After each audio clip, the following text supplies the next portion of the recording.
Naghalo lang ako ng isang sachet ng powdered juice sa tubig at hinaluan ko din ng ibang sangkap. Abay, akalain mong nakagawa ako ng masarap na dessert. Dito nga sa ating kawali ay maglalagay lang ako ng 1½ cup ng cornstarch. Sa paggawa ng ating dessert guys, kailangan po ay isangag muna natin itong cornstarch na gagamitin natin. Mas mainam na gawin muna natin ito para po hindi maglasang harina o maglasang cornstarch yung magagawa nating dessert. Last time kasi na gumawa ako nito is hindi ko sinangag yung cornstarch and it turns out lumasang maigi yung cornstarch sa dessert na ginawa ko. Kaya naisip ko, why not isangag muna para hindi ganun lumasa yung cornstarch? Dito pala guys, nasa medium heat lang yung apoy natin para hindi naman agad masunog yung niluluto nating cornstarch. Once maamoy ninyo na parang tostadong amoy na harina, ay pwede nyo na pong i-off ang apoy at hanguin na ito. Set aside muna natin yung cornstarch natin. Dito ulit sa same pan na ginamit natin kanina, ay maglalagay naman tayo ng 4 cups ng malinis na tubig. Then saka natin isunod dyan itong isang sachet ng powdered juice. Pinili ko po dito yung strawberry flavor guys para maging kakulay ito ng Turkish Delight na nabibili natin noon. Pero kung may iba naman po kayong preferred na flavor,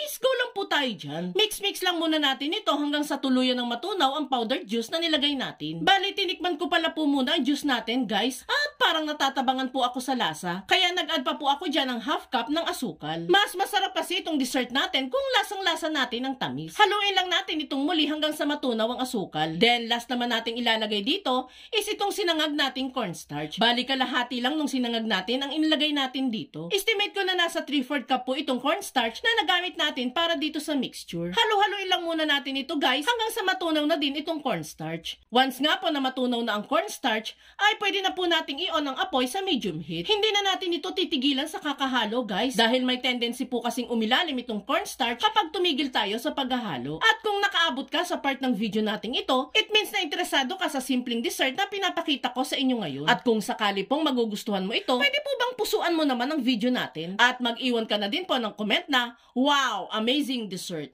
Maraming salamat po. Makikita nyo po dyan guys na unti-unti nang namumuo yung mixture natin dito. Pag ganyan na nga po ay pwede na nating iset ang apoy sa low heat para hindi naman po masunog ang mixture natin. Tuloy lang po tayo sa paghahalo hanggang sa ma-achieve natin yung hinahanap nating consistency. Yan guys, ganito yung hinahanap nating consistency.